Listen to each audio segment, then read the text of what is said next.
সুবিধা হবে। আরো কিছু চেঞ্জেস আছে, সেটা আমি এই মিটিং এর শেষের দিকে আপনাদের কাছে বলবো। প্রথমেই জুলাই শহীদ স্মৃতি ফাউন্ডেশন গণপ্রজাতন্ত্রী বাংলাদেশ সরকার কর্তৃক অনুমোদিত একটি বেসরকারি সংস্থা।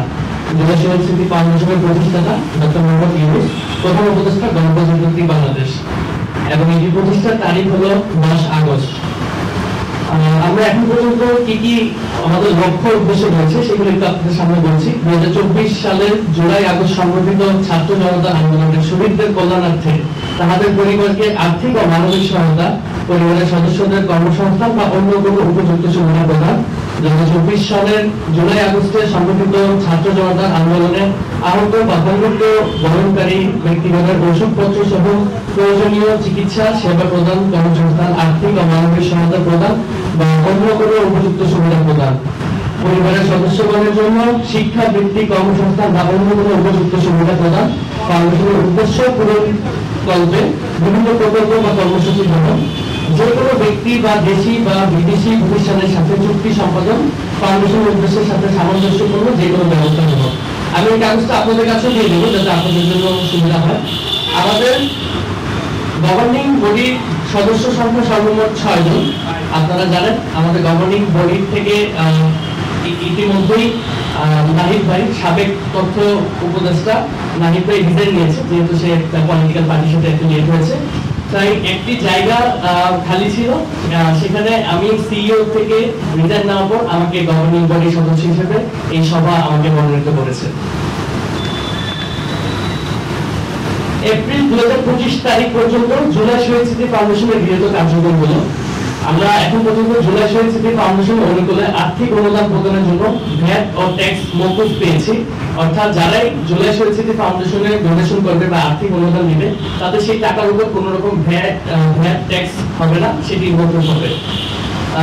ফাউন্ডেশনের কাজের পরিধি বিবেচনায় কার্যালয় সম্প্রসারণ করা হয়েছে, কার্যকরভাবে কল সেন্টার চালু করা হয়েছে, আইনি সহায়তা প্রদানের জন্য মামলা ইতিমধ্যে 5টি করা হয়েছে ও আমাদের শহীদ এবং আহত পরিবারদের মিলে এখন পর্যন্ত 12টি আইনি সহায়তা দেওয়া হয়েছে।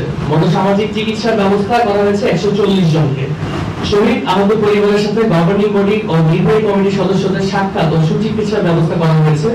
স্বাস্থ্য মন্ত্রণালয়ের MIS এর তথ্য সঠিকতা নিরূপণে যাচাই বাছাইকরণে সহযোগিতা প্রদান করা হয়েছে।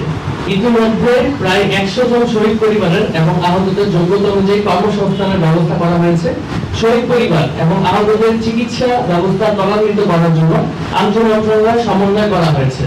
বিভিন্ন বেসরকারি প্রতিষ্ঠানের সাথে সমন্বয় করা হয়েছে যেন শহীদ এবং আহত পরিবারদের কার্যকরী সহায়তা প্রদান করা যায়। আমি আমাদের এখন পর্যন্ত ফাউন্ডেশনের যে টাকা খরচ হয়েছে, যে অনুদান আমরা পেয়েছি, সেটি প্রেজেন্ট করার জন্য আমাদের ফাউন্ডেশনের সিইও অর্থাৎ চিফ ফাইন্যান্সিয়াল অফিসার আমাদের আনসার হাবিব ভাইকে অনুরোধ করছি এটি প্রেজেন্ট করার জন্য। তারপরে আজকের মিটিং এ আমাদের যে সিদ্ধান্তগুলো হয়েছে আগামীতে করার জন্য, সেই সিদ্ধান্তগুলো আমরা আপনাদের সামনে উপস্থাপন করব।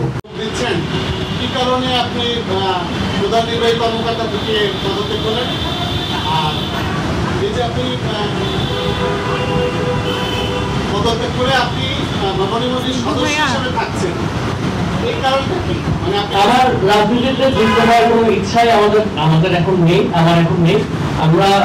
আমি উচ্চশিক্ষার জন্য, আপনারা জানেন আমার পড়ালেখা কোনো বাকি আছে, পড়ালেখার জন্য আমি এখন তো সিইও, যেহেতু অনেক কাজ করতে হয়, সিইও থেকে আমি পদত্যাগ গ্রহণ করছি।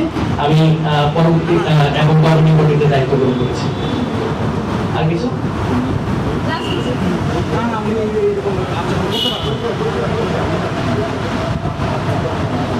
আমি ইয়াসির আহমদ দড়ি সহকারী কাজ করি। আমার প্রশ্ন হচ্ছে, যেসব পরিবারের মধ্যে শহীদের স্ত্রী এবং স্ত্রীর সঙ্গে স্বামী-শাশুড়িতে বিভিন্ন দ্বন্দ্বের কথা ইতিমধ্যে আমরা জেনেছি, অনেকে জানেন এই সংখ্যা অনেক বেশি, মানে এটা শতাধিক, 100 বেশি। আমার জানার মধ্যে 130 বা